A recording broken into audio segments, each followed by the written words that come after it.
Hello, my dear students. Today we are going to study one interesting chapter. Yes, a crow in the house. Imagine if your parents don't like any pet animals, and suddenly there comes some pet animals. So उनका reaction कैसा है? Yes, and that animal or bird, how does it react? How does it get adjusted? So we are going to study in this chapter 3.3, a crow in the house. The young crow had fallen from its nest and was fluttering about on the road. So young crow accidentally he fell off from its nest. Yes, and it was just fluttering. यहाँ वहाँ मतलब वो अपना पंख हिला रहा था, moving. In danger of being crushed by a cart or a tonga और सीज्ड बाय अ कैट. सो उसको डेंजर था कि उसके ऊपर से कुछ काट चला जाए या टोंगा चला जाए या बिल्ली आके उसको खा जाए. When I picked it up and brought it home, तो तभी ऑथर ने उसको उठाया और घर लाया. It was in a sorry condition, beak gaping and head drooping, and we did not expect it to live. तो वो एकदम उसका कंडीशन ख़राब था. उसका बीक चोंच बहुत वूंडेड था, घाव हो गया था. हेड भी ड्रॉप हो रहा था, मतलब मुंडी नीचे ही था उसका. और उन लोगों को लगा इनके घर पे जो भी है ऑथर के कि वो जिंदा नहीं रहेगा. But grandfather and I did our best to bring it round. But grandfather and ये ऑथर ने बहुत कोशिश किया था कि वो नॉर्मल हो जाए. We fed it by prising its beak gently open with a pencil. So एकदम स्लोली उन्होंने उसका बीक को फोर्सफुली ओपन करना देखा पेंसिल से, ताकि खाना कुछ जाए. Pushing in a little bread and milk and then removing the pencil to allow it to swallow. Pencil रखे रहेंगे मुंह में तो वो खा सकता है क्या? नो. तो स्लोली पेंसिल को निकाल के ताकि वो खाना स्वैलो कर सके, अंदर ले सके. We varied this diet with occasional doses of grandmother's homemade plum wine, and as a result, the young crow was soon on the road to recovery. So हम लोग एक ही खाना नहीं देते थे उसको, अलग अलग खाना देते थे.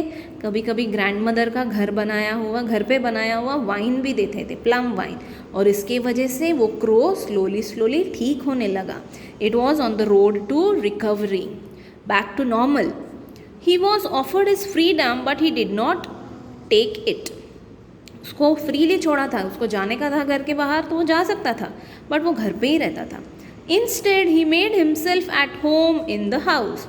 बट वो घर पे ही रहना उसको पसंद था, तो वो घर को ही उसने उसका घर बना दिया. Grandmother, Aunt Mabel and even some of grandfather's pets objected. भी ग्रैंडमदर को पसंद नहीं था. आंट मेबल, उनकी एक आंटी मेबल नाम की, और उनके घर पे दूसरे थोड़े थोड़े पेट्स थे, पेट एनिमल्स, उनको पसंद नहीं था. But there was no way of getting rid of the bird. He took over the administration of the house. But वो बर्ड क्या जाने से रहा घर के बाहर, उसने पूरा घर को अपने सर पे ले लिया था. Imagine, children, when I'm saying this, you should imagine how the crow must be behaving, and you can also have a look in this pictures. We were not sure that he was male, but we called him Scissor. तो इनको पता नहीं था ये crow girl है, boy है, but इन्होंने उसका नाम सिजर रख दिया. Before long Caesar was joining us at meal times. तो पहले पहले वो हमारे साथ खाने बैठता था. Besides finding his own grubs और बीटल्स इन द गार्डन. उसका खाना क्या करता था, वो खुद से गार्डन से लेके आता था insects, beetles. He danced about on the dining table and gave us no peace until he had been given his small bowl of meat and soup and vegetables. बहुत शैतानी करता था, डांस करता था यहाँ वहाँ डाइनिंग टेबल पे, and हमको खाने ही नहीं देता था शांति से. फिर हम लोग जब उसको एक छोटे बाउल में मीट, सूप, वेजिटेबल्स देते तो वो शांत होता. He was always restless, fidgeting about, investigating things. चुपचाप बैठता ही नहीं था, हमेशा यहाँ वहाँ घूमते रहता था, दूसरे चीज़ों को इन्वेस्टिगेट करता था. अभी छोटा छोटा बर्ड है, ये क्रो है, तो एक एक सामान को उठाएगा, फेंकेगा. He would hop across a table to empty a matchbox of its content और rip the daily paper to shreds, matchbox को खाली कर देगा या पेपर के पूरे छोटे छोटे टुकड़े कर देगा, और overturn a vase of flowers, flower vase को उल्टा पुल्टा कर देगा, और tug at the tail of one of the dogs, या डॉग्स के टेल के साथ शैतानी करेगा. Yes, so see how this crow was troubling. That crow will be the ruin of us, grumbled grandmother, picking marigolds off the carpet. Can't you keep him in a cage? So grandmother, दादी अभी परेशान हो गई, ये हमको बहुत सता रहा है, सब खराब कर देगा हमारा ये.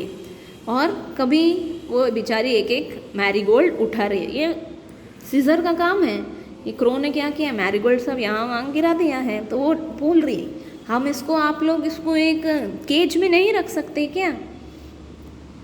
We did try keeping Scissor in cage, but he was so angry and objected with such fierce cawing and flapping that it was better for our nerves and peace of mind to give him the run of the house. कोशिश किया author ने, grandfather ने उसको cage में रखना, but उसको अंदर रखा तो इतना गुस्सा आता था, वो ज़ोर ज़ोर से चिल्लाता था, अपना विंग्स को फ्लैप करता था, हिलाता था, मूव करता था. तो लोगों को, ये ऑथर को लगा कि हमारे सेफ्टी के लिए, हमारे शांति के लिए उसको बाहर ही खुला छोड़ दी. He did not show any inclination to join the other crows in the banyan tree. उसने कभी सोचा ही नहीं कि उसके दोस्तों के साथ वो बाहर जाए. उसके जैसे ही क्रो कितने हैं बाहर, but he did not go, he did not show N inclination, interest. Grandfather said that this was because he was really a jungle crow, raven of sorts, and probably felt a little contemptuous of very ordinary carrion crows. तो grandfather ने बोला, ये एक जंगल crow है, ये कचरा सब खाने वाला क्रो है, तो उसको पसंद नहीं है जो दूसरे बाहर वाले क्रो के साथ मिलना. बाहर वाले क्रो सब मीट खाते हैं, सब छोटे छोटे कीड़े खाते हैं, रैट्स खाते हैं. That is why he was not going. But it seem to me that Scissor, having grown up to living with humans on equal terms, had become snobbish and did not wish to mix with his own kind. भी author को लगने लगा ये तो हमारे साथ ही रह रहा है ह्यूमन बींग्स के साथ, तो इसको बहुत रूड हो गया है, बैड बिहेवियर, उसको उसके दोस्तों के साथ बाहर जाना ही नहीं है. He would even squabble with Hanold the Hornbill. तो ये ऑथर के घर पे एक बर्ड भी था, हॉर्नबिल, उसका नाम था हारोल्ड, तो उसको भी ट्रबल करता था. Perching on top of Harold's cage, he would peck at the big bird's feet. ये क्या करता था, अपना चोंच से उसके पैर को ऐसे पेक करता था. Whereupon Harold would swear and scold and try to catch Scissor through the bars. तो अभी ये हॉर्नबिल जो बर्ड है उसको भी गुस्सा आता था, तो वो भी सोचता था कि बाहर आके इसको कुछ बताएं, बट वो केज में था. In time, Scissor learned to talk a little as ravens sometimes do in a cracked, throaty voice. तो जैसे जैसे वो ह्यूमन बींग्स के साथ रहने लगा, जैसे पैरट, वो बात करने लगता है. सिमिलरली ये भी ट्राई किया, इसने भी स्टार्ट किया. He would sit for hours outside the window, banging on the glass with his beak and calling, "Hello, hello." ये विंडो पे बैठ के ग्लास को ऐसे बीक से, चोंच से मारता था और बात करता था, "Hello, hello." He seemed to recognize the click of the gate when I came home from school and would come to the door with a hop, skip and jump, saying, "Hello, hello." So उसको पता था जब author आ रहे हैं दरवाज़ा खोल के, तो ये भाग के जाता था, स्किप करता था, हॉप करता था, जंप करता था और बोलता था, "hello hello." I had also taught him to sit on my arm and say kiss किस while he placed his head gently against my mouth. तो ऑथर ने इनको सिखाया था ये क्रो को, किस किस बोला तो वो किस करेगा. कैसे? ऑथर अपना सर, see, while he placed his head gently against my mouth. Author अपना माउथ वो हेड के पास रखेगा and he will kiss. On one of Aunt Mabel's visits, Scissor alighted on her arm and cackled, "Kiss, kiss." अब aunt मेबल, आपको याद है? Yes, उसको पसंद नहीं था ये सब, बट एक दिन सिजर ने बोला किस किस, तो आंट मेबल गॉट हैप्पी, वाओ ये अपने को किस देने वाला है. So Aunt Mabel was delighted and possibly flattered and leant forward for a kiss. तो वो आगे बढ़ी, अच्छा ये अभी क्रो मुझे किस देगा. But Scissor's attention shifted to my aunt's gleaming spectacles. But Scissor का नज़र कहाँ चला गया? आंट के चश्मे में. And thrusting at them with his beak, he knocked them off. तो उसका चश्मे को ढकेल के वो चश्मा उसने गिरा दिया. Aunt Mabel never was a success with the pets. Aunt Mabel के पास कोई भी पेट्स अच्छे से रहता ही नहीं था. पेट और paste, grandmother insisted that Scissor was a pest in spite of his engaging habits. Now grandmother को भी पसंद नहीं था, तो उसने क्या बोला, ये तो पेट नहीं है, ये तो पेस्ट है, ये तो ट्रबल है. यस चिल्ड्रेन, अभी तक समझ आ रहा है? If he had restricted his activities to our house, it would have not so bad. But he took to visiting neighboring houses and stealing pens and pencils, hair ribbons, combs, keys, shuttlecocks, toothbrushes and false teeth. ये क्या कर रहा था? अपने ही घर पे, neighbour author के घर पे सब मस्ती कर रहा था तो ठीक था. बट नेबर के घर पे से जाके उनका पेंसिल लेना, पेन लेना, ribbon, shuttlecock, toothbrush and false teeth. Old people झूठा दांत लगाते तो उनका भी दांत लेके आता था ये. He was especially fond of toothbrushes and made a collection of them on top of the cupboard in my room. तो ये क्रो क्या करता था, सबका टूथब्रशेस लेके कबर्ड के ऊपर रखता था, ऑथर के कबर्ड के ऊपर. Most of the neighbours were represented in our house by a toothbrush. हमको पता ही चल जाता था, ऑथर को पता चल जाता था कि ये किसका टूथब्रश है, तो उसके हिसाब से उनको पता चलता, हाँ ये इनका टूथब्रश है. Toothbrush sales went up that year. मतलब उस टाइम ये सबका टूथब्रश लेके आ जाता था, तो वापस इन लोग जाके खरीद लेते थे, इसीलिए टूथब्रश के सेल्स बढ़ गए. This is just for a joke. So did grandmother's blood pressure. Grandmother का ब्लड प्रेशर भी बढ़ते गया. ये क्या है, सबका ऐसे कचरा लेके आ रहा है, उनको गुस्सा आने लगा. Scissor spied on children going into the Baniya's shop and often managed to snatch sweets from them as they came out. अभी ये क्या करता था Scissor? वो जासूसी करता था, वो पीछे पड़ता जाता. जो बच्चे लोग बनिया की दुकान से, एक शॉप के दुकान से आ रहे, उनसे वो स्वीट्स छीन लेता था. देन क्लोथ्स पेग्स, पेग्स मतलब क्लिप्स, फैसिनेटेड हिम. उसको क्लोथ का क्लिप्स बहुत पसंद था. Neighbors would return from the bazaar to find their washing lying in the mud and no sign of the pegs. बाजू वाले सब कपड़ों को क्लिप लगा के जाते थे, ये क्या करता था, वो क्लिप ले लेता था. So if we remove the clip, क्या हो जाता था, कपड़े सब मट्टी में गिर जाते थे. These two found their way to the top of my cupboard. तो ये pegs और sweets ये सब कबर्ड के ऊपर. It was Scissor's gardening activities that finally led to disaster.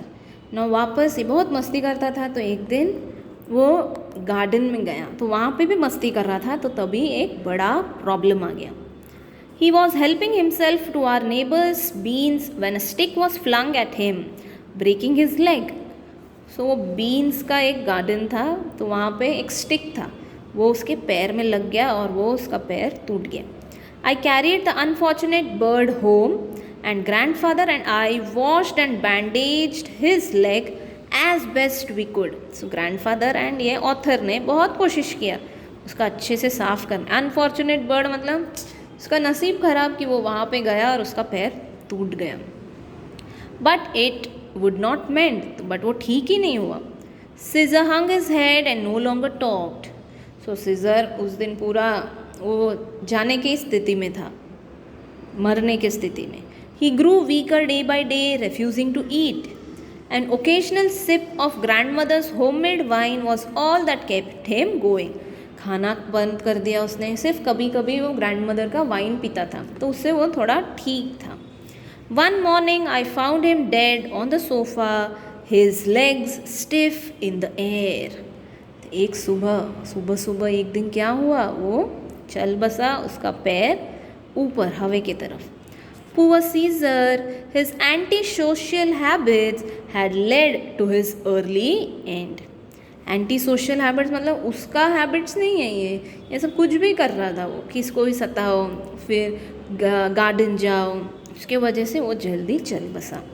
I dug a shallow grave in the garden and buried him there, along with all the toothbrushes and clothes peg he had taken so much trouble to collect. How sweet.